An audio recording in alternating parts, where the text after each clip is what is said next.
Welcome back, Flames Nation. This is Jay Copeland, one half of the Liberty Bandits, coming at you with another game and another preview from the 2016 Liberty Flames football schedule. This time, I will be looking at the fourth game, which is the second home game for the Liberty University Flames against the national champion runner-up, Jacksonville State. Now, make sure not to confuse you. I can't call them JSU by short because if you say JSU, it's going to be Jackson State, and it's confusing. But Jacksonville State, the team we are going to be playing in our second home game, Jacksonville State, this is a big time game for the Liberty Flames. Just going over the records that Jacksonville State has done over the past year. Over last season in 2015, going 8-0 in conference play, getting the outright conference championship, 10-2 overall, going all the way to the national championship in 100 years of their program history. They have never seen a 5,000 total offense season, but they saw their first one in 2015 at 6,000 yards. This is just telling you some of the records that Jacksonville State has broke over the last season and what they're going to bring to the table and what they are going to bring to Williams Stadium. John Glass leads this team as his second year head coach, third year overall over at Jacksonville State. And John Glass has a strong recruiting class coming in for Jacksonville State. Signed 10 high schoolers and 3 junior college transfers. So this is going to be a big, huge game for the Liberty Flames.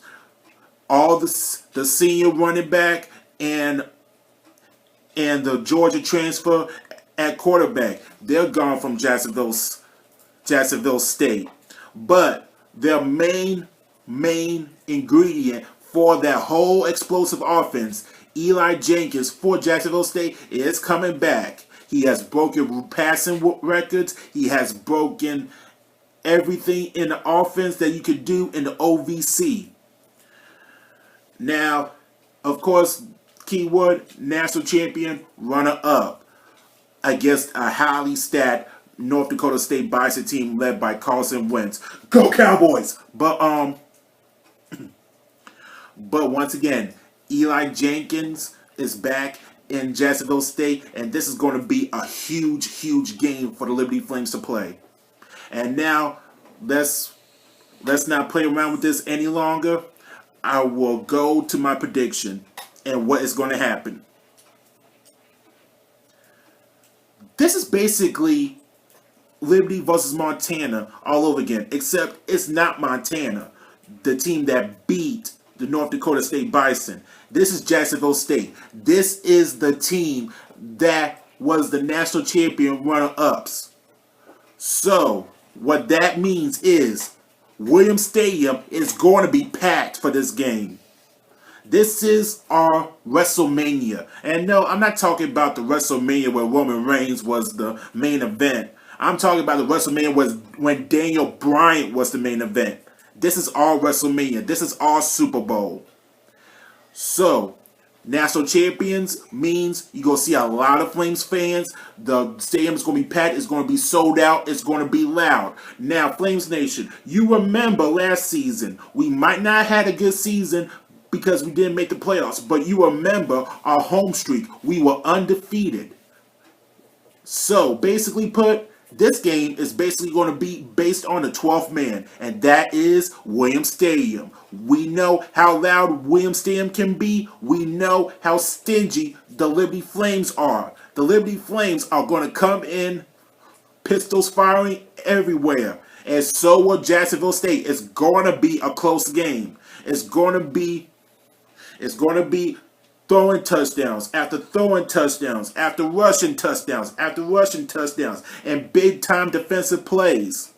But once again, I will say It's going to be the 12th man. It's going to be Williams Stadium.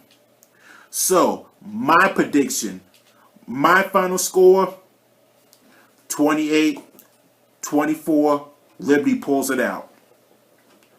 And Liberty is going to do it because, once again,